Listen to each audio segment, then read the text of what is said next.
Ayan. Ito ang aming room. Ito ang room namin ni Mahal. Sa kabila sila, Mama at Papa. Sa si AJ. Simple lang yung room dito, Fred. Ito yung Microtel na hotel dito sa tabi ng Mall of Asia. Ayan, pagpasok mo, ganyan lang. Pwede na. Maganda dito, may may view. May bintana.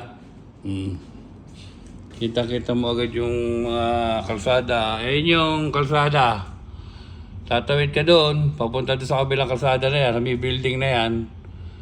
Second floor, papunta na ng Mall of Asia yun. Doon, papunta Mall of Asia doon. Kaya tatawid lang kami ng kalsada daw. Ayun, doon. Yan, dyan ng tawiran. Ewan ko, ako'y tinatamad na, lakas ng ulan.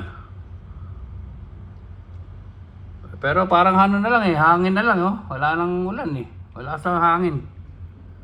Tabing dagat na din pala to, kaya pala Tabing dagat din pala.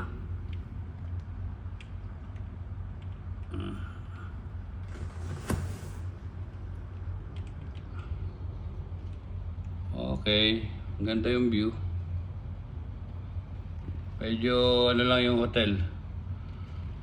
Dito kami sa tapat ng Conrad. Konting lakad lang, Mall of Asia. Medyo ano yung hotel na Fred? Bro, yung style ng hotel nila medyo old style. Pero okay na, malinis naman Ayan. Diba? Meron kang view. Okay, babush.